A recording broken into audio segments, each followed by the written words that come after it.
우리가 예수를 믿고 사는 동안 모든 일이 늘 잔잔하고 평안한 것만은 아닙니다. 우리가 하나님의 다스리심 안에 산다고 하지만 그럼에도 불구하고 늘 생각지 않았던 돌발적인 상황, 어려운 일들이 우리 눈앞에 나타날 수 있습니다. 심지어 제자들은 예수와 함께 배를 타고 갈릴리 바다를 건너가지만 큰 풍랑이 일고 배가 물에 잠길 뻔한 그런 상황도 겪기도 하였습니다. 예수와 함께 산다고 해서 모든 것이 항상 평안하고 평탄한 것만은 아니라는 것입니다. 문제는 그때 그러한 그 어려운 상황들이 우리에게 닥치는 그것이 문제가 아니라 그것을 만나면 불안해하고 흔들리는 우리 자신에게 있다는 것입니다.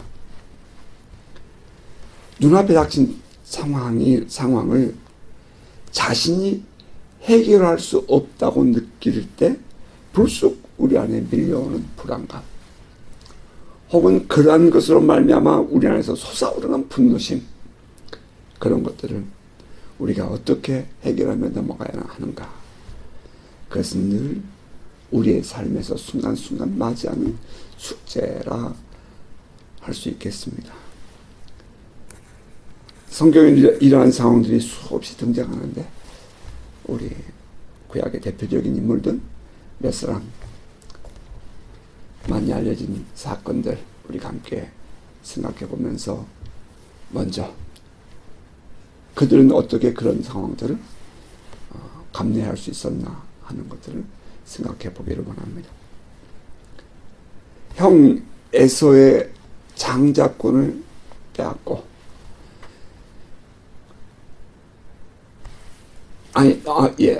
아버지 야곱에게 아버지 이삭에게 장자의 축복을 받아 형을 속였다는 이유로 도망을 치고 있는 야곱.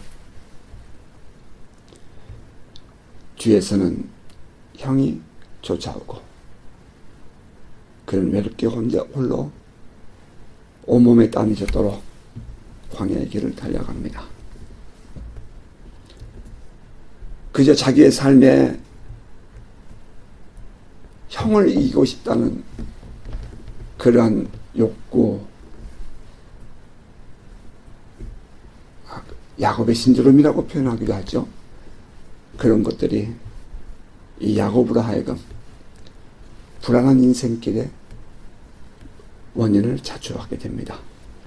불안해하고 긴장했던 그의 하루길, 어쩌면 그에게 불안하고 그를 긴장하게 했던 것은 형 에서가 칼을 들고 쫓아온다는 것만이 아니라 자기가 형을 속이고 아버지의 축복을 가로챘다는 그 사실, 그 잘못을 스스로 알고 있었기 때문일 겁니다. 자기가 이게 옳다고 생각했으면 당당했겠지만 그냥 그것이 자기의 잘못이라는 사실을 인정했기 때문에 그는 형 에서의 얼굴을 피하여 도망을 갈 수밖에 없었습니다. 그때에 그 불안한 상황에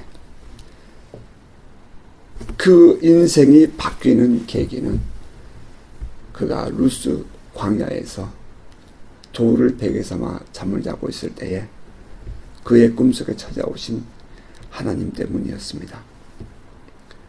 꿈속에 찾아오신 하나님 야곱에게 내가 어디로 갔더니 내가 너와 함께 하겠다, 이렇게 약속하십니다. 내가 누웠던 이 땅의 모든 이 땅을 너와 너 자손에게 줄 것이다. 그 하나님의 약속을 들은 야곱은 화들짝 깨어나며 이렇게 말합니다. 야곱이 잠이 깨어 이르되 여호와께서 과연 여기 계시거늘 내가 알지 못하였도다. 여호와께서 과연 여기 계시거늘 하는 그 여기는 단순히 그 루스 광야만은 아니었을 것입니다. 그의 삶의 정황, 지금 그가 겪고 있는 그 불안한 모든 삶의 이 환경들, 자기의 잘못으로 인해서 만나고 있는 이 참 안타까운 현실, 주님이 여기에도 함께 계신다는 것이 이 야곱에게 큰 힘이 되게 됩니다. 또 이제 이 야곱의 아들 두 번째 인물을 우리가 보게 되는 것은 요셉이죠. 형들의 시기 질투에 의해서 애굽에 팔려가고, 또 애굽에 팔려가서 보디발의 집에 종으로 들어갔을 때에는 보디발의 아내에 의해서 억울하게 감옥에 들어가는 요셉. 자기의 잘못이 아니라, 야곱은 자기의 잘못 때문이었다면 요셉은 자기의 잘못이 아니죠. 자기의 잘못이 아니라 다른 이들의 거짓된 행동에 의해서 오해를 받고, 또 억울한 상황을 만난 사람의 모습을, 전형적인 모습을 우리가 찾을 수 있겠습니다. 후에 요셉은 말하기를 자기가 이와 같이 애굽에 팔려오고 또 그와 같이 억울한 상황을 겪었던 모든 것들은 하나님의 섭리였다고 말합니다. 사실 그러나 아무리 좋은 신앙을 가진 사람이라도 이처럼 억울하고 고통스러운 과정을 지나오면서 그걸 행복해하고 기뻐하고 즐길 사람은 없습니다. 그 과정 속에서도 묵묵히 신앙을 지키며 하나님의 사람으로서의 삶을 그가 지켜갈 때에 하나님은 그를 형통케 하셨고, 빌경은 그 애굽의 총리가 되어서 자기의 동족을, 자기의 형제들을 구원해내는 그런 사람이 되었습니다. 애굽에서 형제를 만난 요셉은 그렇게 말하죠. 당신들이 나를 이곳에 팔았다고 해서 근심하지 마십시오. 한탄하지 마십시오. 하나님이 생명을 구원하시려고 나를 당신들보다 먼저 보내셨습니다. 창세기 45장 5절에서 말씀했고요. 8절 상반절에서는 그런즉 나를 이리로 보낸 이는 당신들이 아니요 하나님이십니다 라고 고백을 합니다. 요셉, 참 외롭고 고통스러운 삶을 살지만 하나님은 그를 형통케 하시고 그와 함께 하시며 그를 이 자리까지, 화해의 자리까지 인도하십니다. 그때 요셉은 스스로 말하기를 형들이 나를 팔았죠. 보디발의 아내가 나를 억울하게 했죠. 그렇게 말하지 않고 하나님이 나를 여기까지 보내셨습니다 라고 고백을 한다는 것입니다. 불안한 상황 속에서도 끝까지 하나님을 붙잡고 있었던 요셉의 모습이 보입니다. 이제 이 애굽에 살고 있었던 이스라엘 백성들을 이끌고 나오는 모세와 또한 그 모세의 손에 이끌려 나오는 이스라엘 백성들의 모습이 또 세 번째로 우리가 생각해 볼 수 있겠습니다. 그들이 애굽에서 나왔습니다. 이제 그들은 광야를 향해서 가는데 그 앞에 홍해를 만나게 됩니다. 뒤에서 쫓아오는 애굽의 왕과 병사들, 그들은 살기가 등등했습니다. 멀리 그 모습을 바라보는 백성들은 모세를 향해서 원망을 합니다. 그리고 그들 눈앞에는 홍해가 있었습니다. 이것은 현실이었습니다. 그들이 건널 수 없다고 판단되고 해결할 수 없다고 생각되는 현실적인 장애물이 그들 눈앞에 있었습니다. 바로가 가까이 올 때 이스라엘 자손이 눈을 들어본즉 애굽 사람들이 자기들 뒤에 이른지라 이스라엘 자손이 심히 두려워하여 여호와께 불을 짓고 그들이 또 모세에게 이르되 애굽에 매장지가 없어서 우리를 당신이 여기까지 이끌어내어 이 광야에서 죽게 하느냐. 어찌하여 당신이 우리를 애굽에서 이끌어내어 우리에게 이같이 하느냐. 우리가 애굽에서 당신에게 이른 말이 이것이 아니냐. 이르기를 우리를 내버려 두라. 우리가 애굽 사람을 섬길 것이라 하지 아니하더냐. 애굽 사람을 섬기는 것이 광야에서 죽는 것보다 낫겠노라. 참 기가 막힌 원망을 합니다.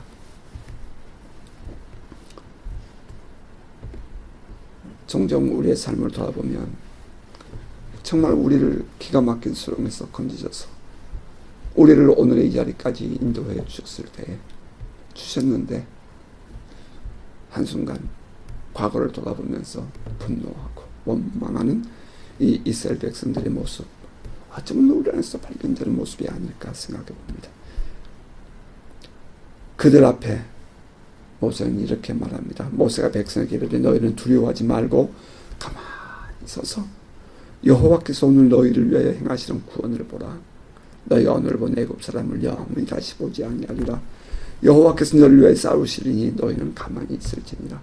모세는 이스라엘 백성들에게 하나님이 우리를 이끌고 계신다. 하나님이 우리와 함께 하신다. 하나님을 바라보자 라고 말하고 있습니다. 갑자기 눈앞에 닥친 그런 홍해 앞에서 또 분노하는 이스라엘 백성들 앞에서 모세가 담대할 수 있었던 것은 바로 하나님에 대한 믿음과 신뢰심이 있었기 때문입니다.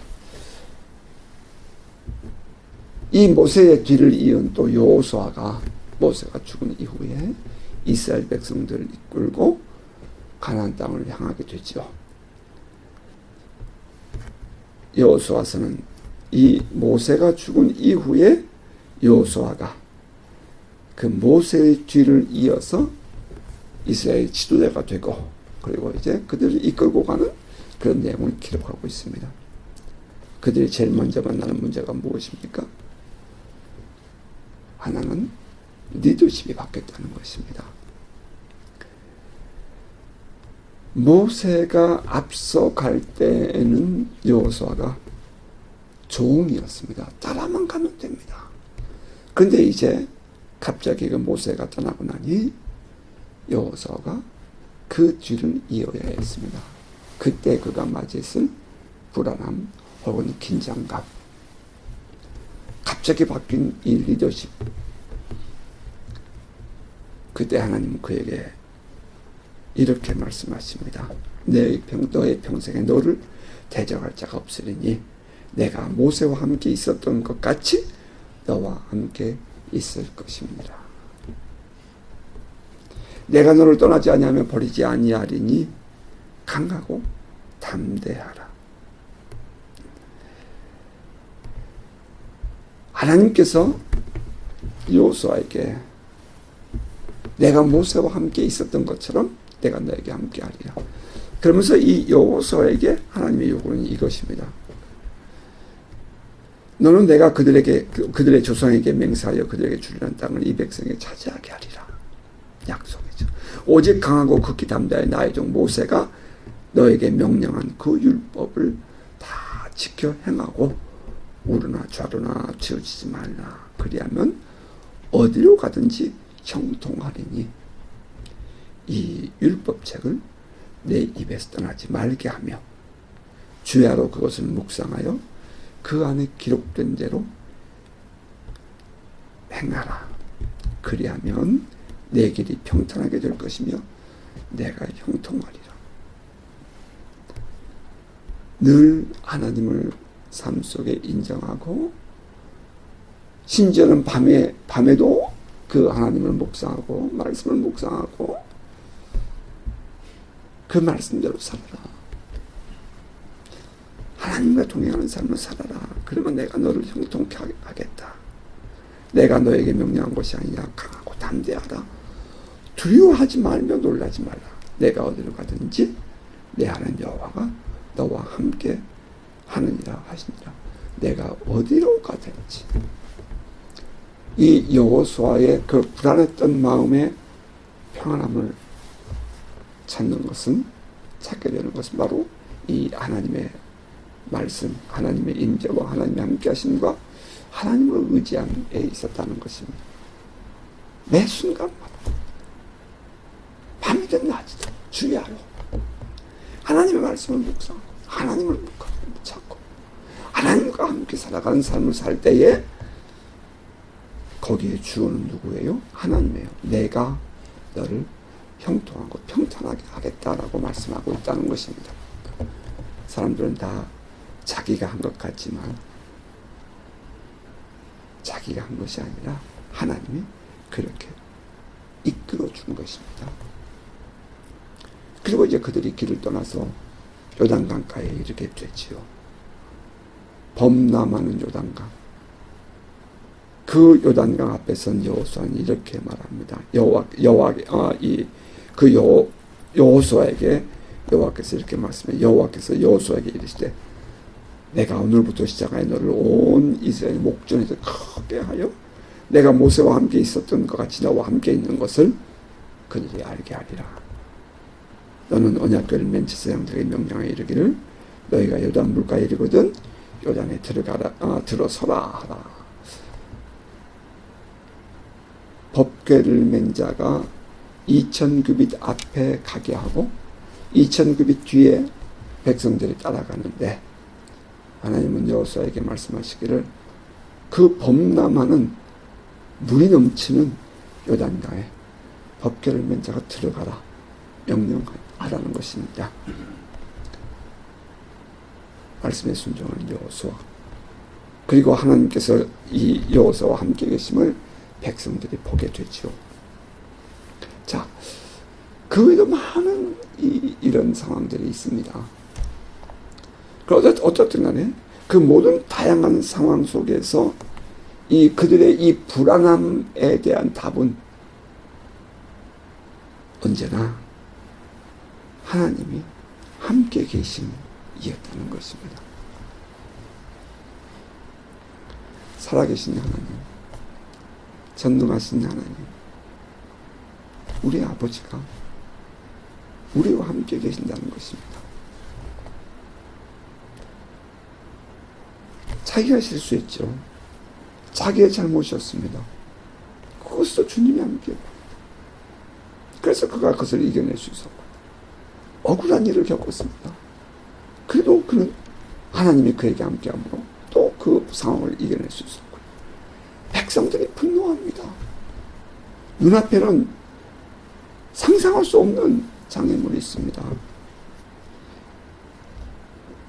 갑자기 자기에게 넘겨온 권력, 정권, 그 리더십의 자리를 이양받았을 때 가질 수 있는 불안함, 그 모든 인생의 문제의 답은 하나였어요. 하나님이 함께 하심.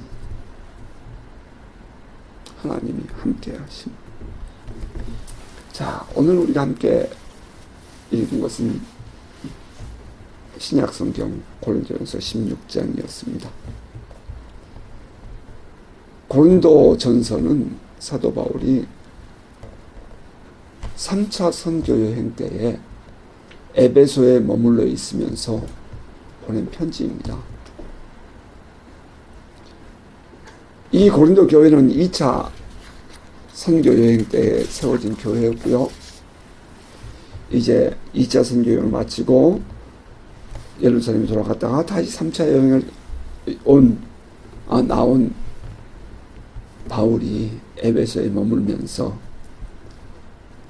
고린도 교회의 상황을 듣고 그들에게 보낸 편지였습니다.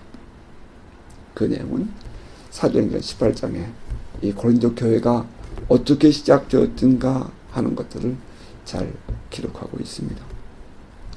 아테네를 거쳐서 이제 고린도에 내려간 바울과 그의 일행,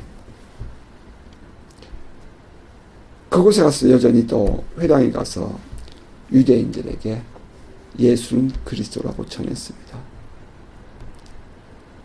그럼 바로 그 이전에 데살로니가에서도, 빌립보에서도, 베레아에서도 뭐 수없이 이것 때문에 고통을 당합니다. 1차 선교행 때는 루스라에서 돌에 맞아 죽을 뻔도 하죠. 예수가 그리스도라고 말했다고. 데살로니가에서는 깡패들을 동원해가지고 바울을 죽이려고 난리법석 소동을 부르지 않았습니까? 바울이 또 베레아로 내려가서 피난가서 거기서 복음을 전할 때 또 쫓아와서 또 바울을 죽이려고 몸부림을 칩니다. 그런데 그것이 어떻게 바울만이었겠습니까? 바울이 이 고린도에서 회당에서 복음을 예수가 그리스도라고 전하자 이 유대인들이 더 펄펄 뜁니다. 그랬더니 바울이 옷을 털털 털면서 이렇게 말합니다. 너희 피가 너희 머리로 돌아갈 것이요 나는 깨끗하니라. 그가 얼마나 박해를 받았으면 이런 표현을 했을까요? 그리고는 그가 이제 디도 유스도라는 사람의 집에 가서 복음을 전하게 되는데요. 그 집이 바로 회당 바로 옆에 있었다고 얘기했습니다. 그리고 그 회당장 그리스보가 예수를 믿게 되고요. 그리고 이제 소스데네가 회당장이에요. 소스데네가 예수를 믿게 됩니다.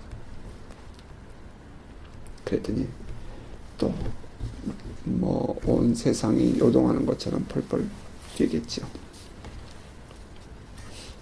참 이런 두려운 마음, 힘들고 어려웠을 것 같아요. 정말 힘들고 어려웠을 것 같아요. 한날 밤 주께서 찾아오십니다. 밤에 주께서 환상 가운데 바울에게 말씀하시되 두려워하지 말라. 침묵하지 말고 말해라. 내가 너와 함께 있으며 어떤 사람도 너를 대적해서 해롭게 할 자가 없을 것이다. 이는 이 성중에 내 백성이 많기 때문이다. 침묵하지 말고 말해라. 그래서 사도 바울은 이제 고린도에서 1년 6개월을 더 머물면서 복음을 전하게 됩니다. 바울도 두렵고 떨리는 그런 이 분노하는 분위기, 대적하고 죽이겠다고 달려드는 그 분위기 말입니다. 그랬더니 주님께서 그를 찾아와서 위로하시고 그를 격려하십니다. 이 성중에는 내 백성이 많다. 아멘. 침묵하지 말고 말하라. 그렇게 해서 이 고린도 교회는 진행이 됩니다. 이제 1년 6개월이 지났을 때에 이 박해하는 유대인들이 바울을 끌고 그 총독 앞에 나가게 되죠. 갈리오 총독은 이렇게 말합니다. 바울이 뭐 부정을 행했느냐? 불량한 행동을 했느냐? 그게 아니라면 너희의 언어나 너희의 명칭이나 혹은 그 너희의 법의 문제라면 너희들이 알아서 해라. 내가 판단할 일 아니다. 하고 재판을 하지 않습니다. 그랬더니 이 유대인들이 바울과 함께 잡혀온 소수데네라는 이 회당장을 그 재판장이 보는 앞에서 폭행을 합니다. 하지만 이 갈리오는 그 폭행하는 것을 보고도 말리지 않습니다. 자, 그 소수자네가 아마도 이때부터 이제 사도 바울과 함께 선교 여행을 다니는 것 같아요. 고린도에 보내는 편지에 사도 된 바울과 소수자네는 너에게 이와 같이 편지를 한다라고 하는 것을 보게 됩니다.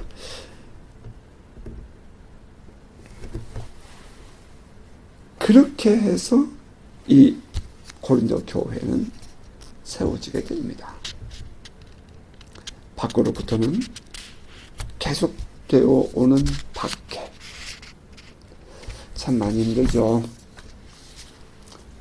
뭐 자기들이 유대인들이라고 종교 지도자라고 뭐 종교적으로 볼 때는 오히려 율법적이고 거룩하게 살고 그렇게 제사 잘 드리고 하는 그들이 더 종교적으로 볼 때는 훨씬 더 종교인 같이 보이겠지. 그들 때문에 당하는 이 박해 말입니다. 고린도 교회는 여전히 계속되는 박해를 받고 있었습니다. 그런데 참 놀라운 일은 그렇게 성장해가는 이 박해를 받으면서 교회는 성장을 하는데 내부적으로 이제 문제가 생긴다는 것입니다.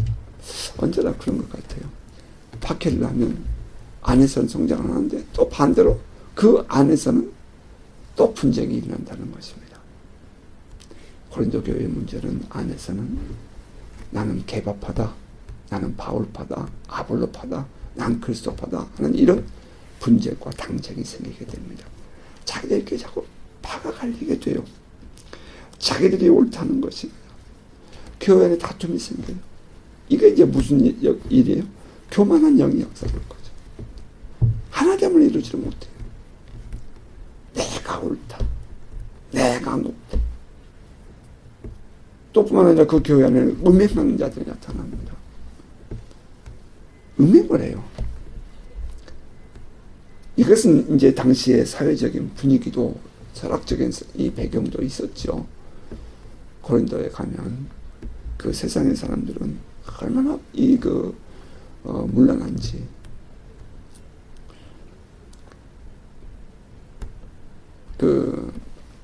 술에 취해가지고 그 음탕한 여인들과 지내면서 쾌락을 느끼고 그렇게 하면서 이것이 신의 경지에 닿는 것처럼 생각하는 그런 이 에피큐로스 학파, 에피큐로스라고 우리가 얘기를 하는데 그런 이 사상들이 이 교회 밖에 있었거든요.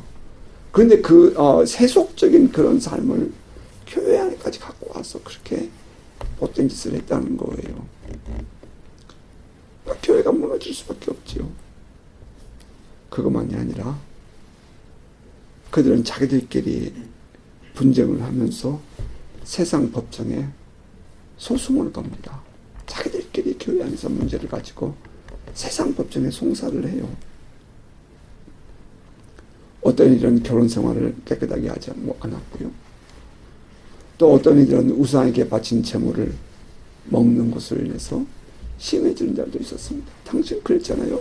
제단에 바쳐 제우스 신에게 바친 음식, 고기 뭐 그런 것들 밖에 갖고 와서 팔았잖아요. 그런 거 먹는 것 때문에 또 시험에 들고요. 뭐 그것만이 아니라 교회 안에 은근히 들어온 이 거짓 사도들 말입니다. 지도자들이 사도 바울을 향해서 저거는 바울은 거짓된 사도라고, 거짓 사도라고 그렇게 또 이 험담한 말을 합니다. 그러면 사도의 권위를 방해하죠. 언제나 그렇듯이 교회 안에 들어온 거짓 이 복음 전도자들이 교회를 어지럽히지 않습니까? 그것만도 아니었어요. 이 고린도 교회는 그런 많은 문제가 있으면서도 성령의 은사가 나타나는 교회였다는 것입니다. 많은 사람들이 방언을 하고 예언을 하고 병을 고치고 뭐 능력을 행하고 뭐 각종 그런 은사들이 이 교회 안에 나타났다는 거예요. 참 이것도 놀라운 일이죠. 그러니까 그것 가지고 자기들끼리도 내가 옳다 네가 옳다 내가 높다 네가 높다 또 싸움을 하는 거예요. 아니 외부로부터 오는 박해도 어려운데 말이에요. 그 안에서 자기들끼리 또 싸움을 하고 있었으니 이 고린도 교회가 되겠습니까? 한 가지 희망이 있다면 주님께서 바울에게 오셔서 이 성에 내 백성이 많다 하는 그 말씀이 위로가 되고 힘이 될까요? 참 그 교회는 참 쉽지 않은 교회였다는 것입니다. 오늘날 교회와 뭐가 다릅니까? 거기서 멈추지 않아요. 부활에 대한 신앙이 떡망이 됩니다. 우리 신앙인들에게 부활에 대한 비전이 없으면 이건 너무 비참한 거 아니에요. 우리의 생이 여기서 마지막이라면 뭐 이렇게 고생하고 살 필요는 뭐 있어요. 그들 가운데는 부활을 의심하는 사람들도 생기게 되고요. 자, 그러다 보니까 이제 이 고린도 교회는 내부적으로는 심한 고통과 갈등 그리고 분쟁으로 쌓여만 갔습니다. 다들 자기들이 옳다고 주장하는 거죠. 외부에서는 박해가 오고 안에서는 자기들 자기 욕심대로 말이에요. 자기 좋은 대로 행동하고 말하고 이 나의 행동이 교회에 어떤 영향을 줄까? 나의 공동체에 어떤 영향을 줄까? 그것은 문제가 되지 않아요. 자기중심이겠어 모두가 다. 그러니 교회가 되겠냐고요. 성도들은 박해로 인한 불안감이 커졌고요. 또 안에서는 서로 옳다고 주장하는 일로 인해서 분쟁과 다툼이 일어납니다. 자, 이러한 사실을 들은 바울은 이게 고린도전서 1장 이하였죠. 16장 전반부까지 이런 내용을 쭉 이제 답을 주고 있어요. 그러면서 이제 거의 결론이 있지요. 깨어 믿음에 서서 굳게 서서 남자답게 강건하라. 너희 모든 일을 사랑으로 행하라 라고 말하고 있다는 것입니다. 오늘 본문 고린도전서 16장 13절 14절이에요. 깨어 믿음에 굳게 서서 남자답게 강건하라. 너희 모든 일을 사랑으로 행하라. 그런데 언뜻 이 구절 우리 한국말로 되어 있는 성경을 읽다 보면 오해의 소지가 있네요. 이 말을 원어로 읽어보면 각자가 다 떨어져 있는 말이에요. 깨어라. 이게 하나의 문장이고요. 믿음에 굳게 서라. 이게 하나의 문장이고요. 믿음의 남자가 되라. 대장부가 되라. 이게 하나고요. 또 그리고 강해져라. 이렇게 되어 있다는 거예요. 믿음에 굳게 서서라는 것을 강조하기 위한 수식어가 아니라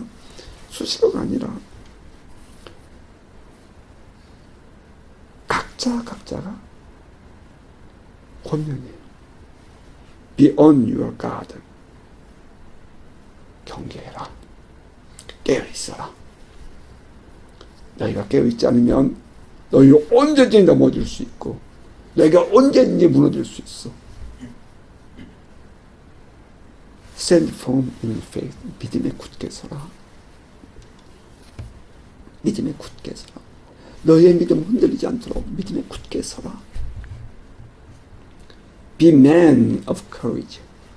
용감한 장부가 되라. 믿음의 용감한 사람이 되라. Be strong. 강해져라. 약한 자가 되지 마라. 강해져라. 이런 말이에요. 우리의 믿음 생활을 깨서 경계해야죠. 적당히 다이밤에 이래도 좋고 저래도 좋고 하는 그런 신앙생활 안 됩니다. 성경의 표현을 빌리면 뜨겁든지 차갑든지 해야죠. 그리고 믿음 안에서 굳게 서서 흔들리지 말아야 합니다. 한글로 나가면 맨이라고 얘기하죠. 맨이. 남성다움이 있어야 되죠. 여기서 말하는 것은 뭐 남자 여자를 말하는 것이 아니라 우리 안에 이 신앙의 남성다움을 말하는 거예요. 나를 위해서 기도해 준 어떤 사역자가 그러더라고요. 나한테 남자답게 강하라고. 그래서 교회를 다녔죠. 그럼 우리 안에 이런 담대한 신앙의 결단이 필요할 때는 결단해야죠. 그리고 강해야 합니다. 비스트로 강해야 돼요. 마음을 단단히 먹고 강한 믿음 생활해야 합니다. 이런 우리가 외부로부터는 여러 상황 속에서 어떻게 믿음을 지킬 것인가 하는 것을 말해줍니다. 우리 자신이 지켜야 할 믿음인 거죠. 불안하고 때로는 긴장되는 그런 상황들이 올 때 우리가 지켜야 할 믿음입니다. 깨어 있어야 되고요. 믿음에 굳게 서야 되고요. 대장부가 되어야 돼요, 믿음에. 그리고 스트롱해야 됩니다.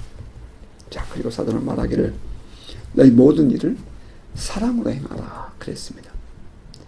인간관계에서 반드시 고려돼야 할 것은 사랑입니다. 사실 우리들의 삶도 사랑으로 할 때 은혜가 되죠. 사랑이 없으면 수고도 아니고 이것은 고역입니다. 사랑이 없으면 이것은 노역이에요. 레이버, 노동입니다. 고통스러울 뿐이에요. 사랑 없이 행하는 모든 일들은 다른 사람들과의 관계를 나쁘게 할 뿐 아니라 자기 자신도 무거운 짐이 됩니다. 우리 안에 이 사랑이 더 넘쳐나고 성장하고 또 때로는 우리가 사랑하는 법도 배워가며 사랑을 키워가는 은혜가 있기를 바랍니다. 사랑이 없으면 신앙생활뿐 아니라 모든 생활이 우울하고 고통스럽게만 여겨집니다. 혼자 사는 것이 아니라 혼자 살아도 마찬가지죠. 하지만 혼자 사는 것이 아니라 공동체를 이루고 사는 삶, 가정이라는 작은 공동체, 교회라는 또 다른 공동체, 또 우리가 살고 있는 삶의 환경의 공동체, 그런 곳에 꼭 필요한 것 무엇입니까? 사랑입니다. 사랑만이 어둠을 이겨냅니다. 영적인 관계에서도 이 사랑만이 영적 싸움을 이겨내는 힘이 되는 것입니다. 말씀을 맺으십시다. 믿음을 굳게 지키고 사랑으로 행하십시다. 우리에게 주어진 오늘이라는 시간을 가장 보람있게 보내는 방법이 무엇일까요?